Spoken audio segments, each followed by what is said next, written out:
Hey guys, welcome back to the channel.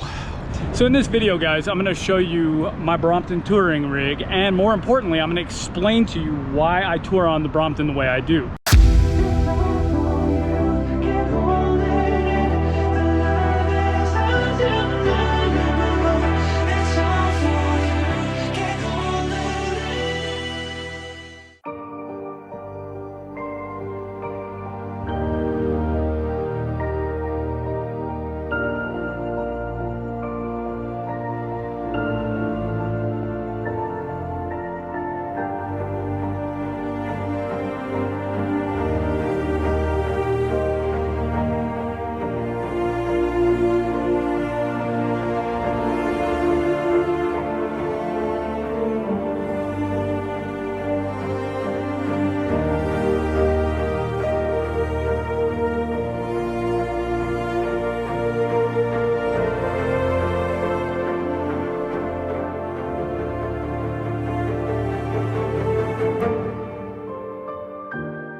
Oh, hey guys, we got about 30 miles on the clock right now.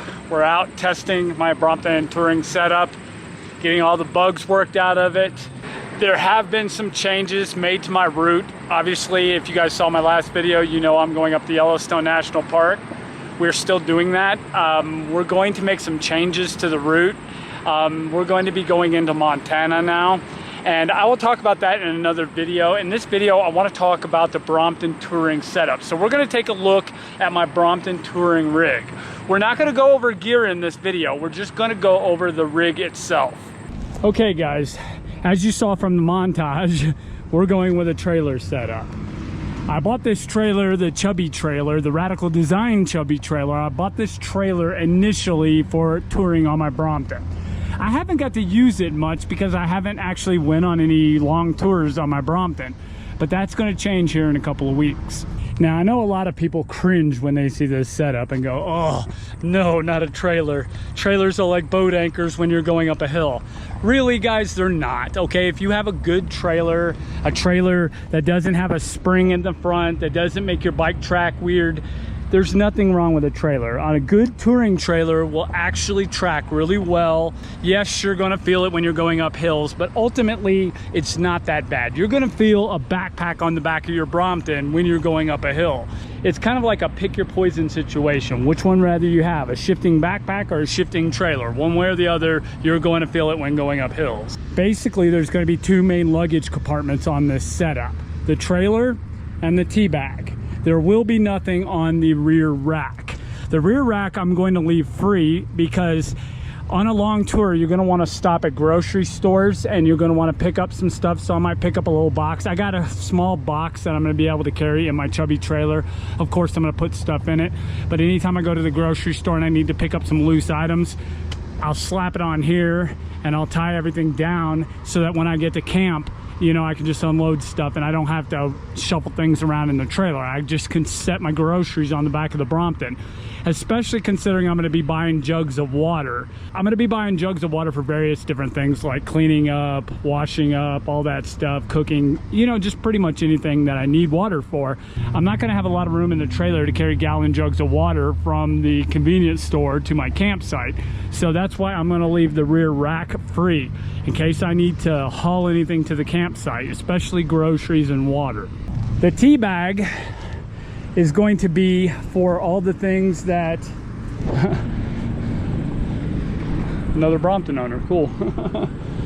The front tea bag is where I'm going to keep things that I want to be readily accessible.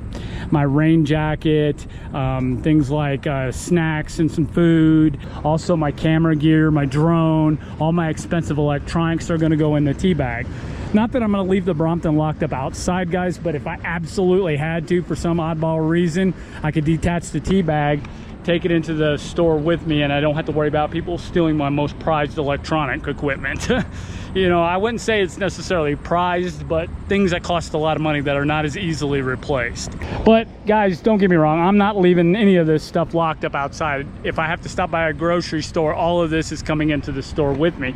Everything is completely foldable. So I can fold my bike, put it in the grocery cart. The wheels of this will move back, and then you can use it as a dolly, so you could dolly it around the grocery store if you absolutely had to. Most of the time, grocery store employees won't give you a problem, especially if they know you're a touring cyclist. But the beauty of this setup is I do not have to leave it outside. I can keep everything with me and I can take it into the grocery store with me. So under no circumstances, unless somebody breaks my arm and tells me I have to leave it outside, I'm not leaving this setup outside.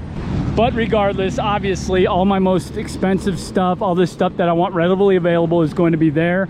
All of my camping equipment is going to be in the trailer. The benefits of having a trailer is you can carry a lot more stuff. You have a lot more room. Plus you have these straps on the top where you could strap things to the top of the trailer if you want to. But ultimately, guys, the biggest reason why I like this setup is because of the versatility. It gives you a lot of surface area. Here in Colorado and a lot of these western states, there is never a shortage of sun. So when I'm on a long tour, one of the ways I like to power my devices is through solar cells. Now, with the trailer setup in the front tea bag, it gives you a lot of real estate to put solar cells. So as you can see, I have plenty of room to put a solar cell and attach it to the back. And then I have plenty of room in the front on the tea bag to put another solar cell. And while I'm riding down the road, I can be charging battery banks, and then I can charge my devices off the battery banks. Now, I'm not going to talk about these particular solar cells in this video because we're not talking about gear, but this is one of the reasons why I like this setup, because I can charge my devices while I'm riding down the road. These solar cells have battery banks attached to them, and that one charges a battery bank and this one charges a battery bank. Plus, I also can pass through charge my phone while I'm riding down the road. So having the real estate available to the sun to charge my devices is another reason why I like this setup. The chubby trailer I love because it's a very versatile touring trailer. In conjunction with the Brompton, which is a very versatile bike, this makes for a very versatile touring setup. There's so many different configurations to set everything up, and in all honesty, to be able to fold everything down into a very small compact footprint makes for easy travel if you have to get a ride from somebody.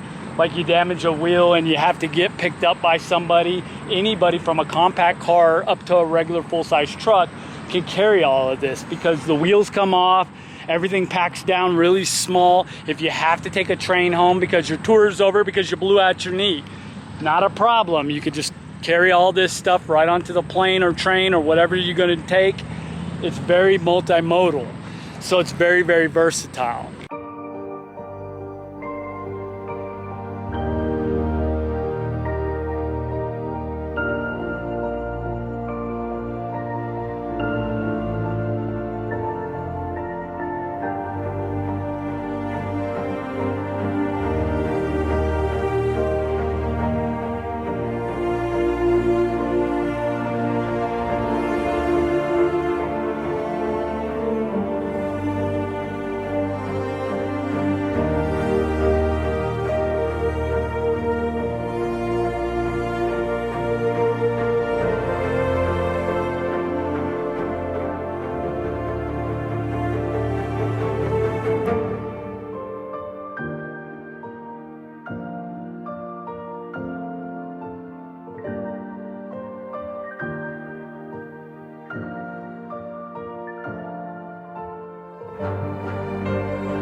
Guys, we're not going to go over the Brompton itself and why the Brompton is such a good touring bicycle. I've done a lot of videos on the Brompton bicycle. By now, you guys know all the features of the Brompton bicycle.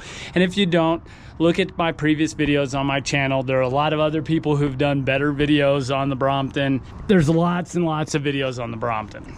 We're not going to talk in depth about the Chubby trailer because I have done a video on my channel about the Chubby trailer. I'll link it in the description below. In that video, me and Chuck from Freedom Folding Bikes go over this trailer in depth and talk about all of its features and all this stuff that makes this trailer great for touring. Anyway, guys, this is my Brompton bicycle touring setup. I think it works best for me.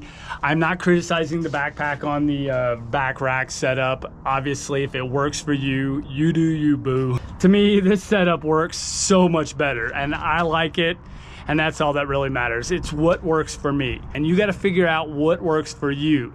If you're going to tour on the Brompton, you need to figure out what is the best system for you. But personally, if you're a heavier rider, you're going to have to go with the trailer because you don't want to overload your bike. Because lest we forget, this is a folding bike and it can only take 245 pounds, 240 pounds. So if you're close to that 210 mark, 220 mark, you might want to go with a trailer setup because you don't want to overload your bicycle. But anyway, guys, I think I need to get back home. Beans is probably going crazy right now. I told her she could go outside when I got home, so she's probably waiting and scratching at the door. So I'm gonna head home. Guys, if you have any questions or comments, leave it down in the comment and questions section. Slap a like on the video if you like it, guys. And believe me, we're gonna go over all of my gear before I go on this tour. So we're gonna go over everything, and I'm gonna tell you why I use the stuff I use in an upcoming video. So keep tuned for that one, guys. I appreciate you guys watching, and I will see you guys on the next video. Bye bye.